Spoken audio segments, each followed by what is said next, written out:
help support our coverage using Blueberry, the community that gives creators the ability to make money, get detailed audience measurements, and host their audio and video. Get 30 days to try out the service using promo code Blueberry004. That's BLUBRRY004. Well, we have our next guest here. Hello. Hi. How are you doing? I'm good, thank you. Go ahead and introduce yourself for me.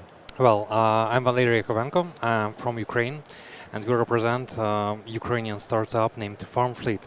We are part of Ukrainian technological ecosystem, and we create innovations in agriculture using drones and other robotics. Well, basically, being here is just an honor for us. Thank you for inviting us. For sure. So tell me how drones and things work their way into agriculture. Starting 11 years ago, the market of agricultural drones appeared in Ukraine and basically in the whole world.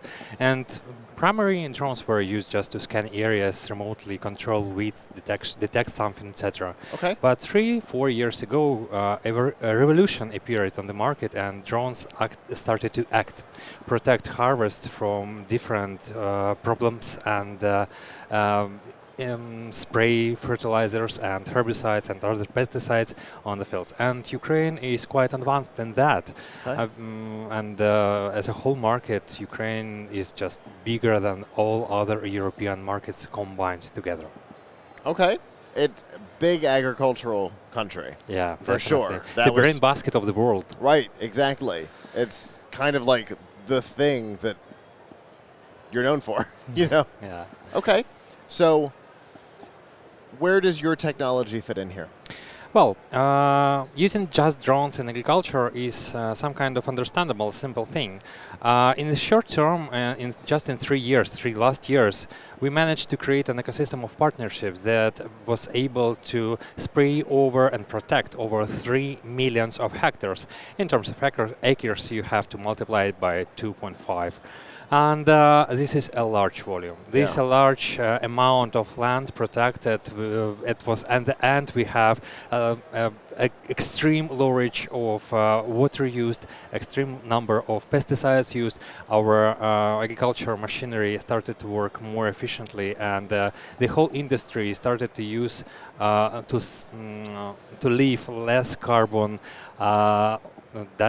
Less carbon and being more ecological. Sure. And because you don't need to use a helicopter or a plane or a tractor or something like that. Exactly. You can do it from a drone. Yes. Clever. And when the drone flies, it doesn't damage the field, the crops. And when we are talking about sunflower or corn, it just high crops. They have just not been damaged during spraying operations. Okay. And drones are flying above it. And as a result, you are getting more yield. For example, just on sunflower, if you are using drones, you are getting 10% more yield. And these are huge money. And even if we are talking about return of investments, we have a large number of new companies, spraying companies, service companies in agriculture that are appearing all over the country and starting to provide services for farmers. This is a huge new jobs ecosystem of agriculture IT companies, and young people are returning to their farmlands, returning homes after universities in big cities, and bringing jobs and new companies back to the rural area. You know, it is a combination of different facts and different factors, and right here we represent a FarmFleet. This is an ERP system that is capable to evolve such a thing in United States market, since we are bringing our experience here and to learn how to go global from the launch pad that is United States market. Okay, so is that what we're hoping to accomplish here at the show? We are looking here for partnerships, and actually we already have found them. More partnerships, more collaboration with universities, more collaboration with government agencies, different kinds of robotics manufacturing possibilities, and more manufacturers that are being able to be an ecosystem, a part of ecosystems in our platform. And what we are looking the most is to change a little bit the this kind of supply chain, production chain, because we are looking for the robotics and some kind of companies that create robotics here in North America. We are Ukrainians. We build robotics a lot. During past 2 years, we showed to the whole world how much IT can actually make efforts on different aspects of our lives. We actually surviving because of IT and because of technologies. Indeed. And we understand that right now Ukrainians are capable to build a robotics fleets and for a good use for different industries. And here we came to find more partnerships to create such a field of use of robotics in agriculture. And CES shows that it is possible. We find partners that want to create hundreds, thousands, and tens of thousands drones capable to shape the whole ecosystem of technology in agriculture here on the territory of the United States. That's really cool. If it was up to you, what would be the next step? The next step is forming an ecosystem of partnerships here on the United States. We have to move from the both ways, from the downs, from the farmer side. He just see the efficiency of the new equipment and he wants to use it. But in terms of regulation, in terms of collaboration with a different kind of understanding of dosage needed to be done with the sprayers, etc., we need an attention of government agencies and we need an attention of universities. We need to create tests fields with them. We need to move with technology from the bottom and from the top at the same time. And right now in the United States there are around 3,500 jobs in the robotics in agriculture, especially in drones when we are talking about sprayers. This number will be increased dramatically, at least 52, 53 times if we are talking about the whole market capabilities. Those are jobs with high salaries, with the use of robotics, and we need to create the whole ecosystem for that, including insurance, including labor relations, etc.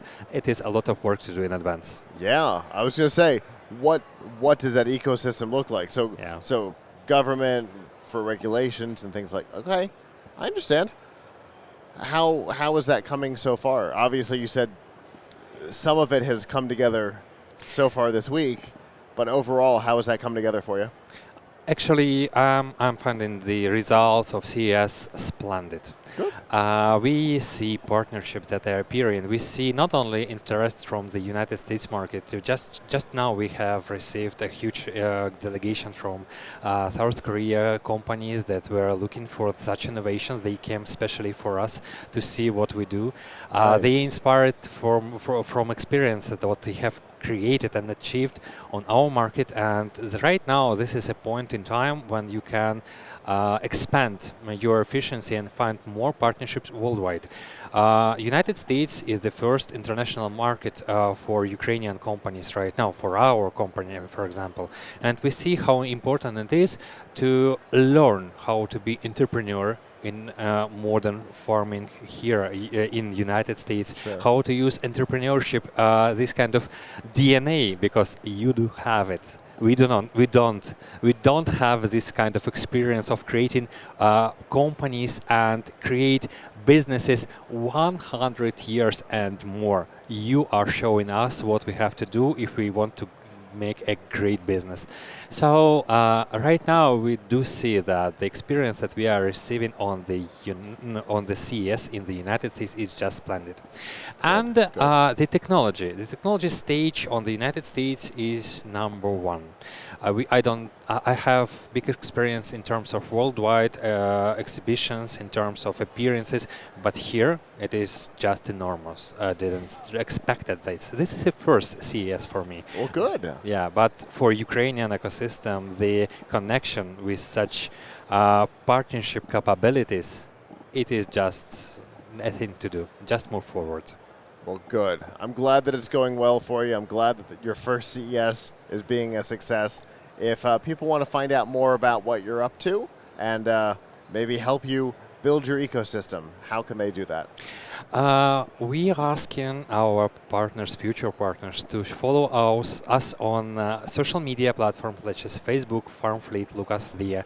Look us into the LinkedIn pages, FarmFleet there. Please subscribe to all possible Ukrainian businesses that you see here on CES, because inside this is some kind of engineering mind that is just tremendous, and you always will find a good partnerships if you are working with Ukrainians. Right now it's our role to go forward and bring Ukrainian experience to the global shape, and we will be pleased to work with more and more advanced partners. Thank you. Well, very cool. Thank you so much for being here today. Thank you very much. And talking about what you're up to. Hopefully the show will continue to be a success for you. Thank you very much. You're welcome.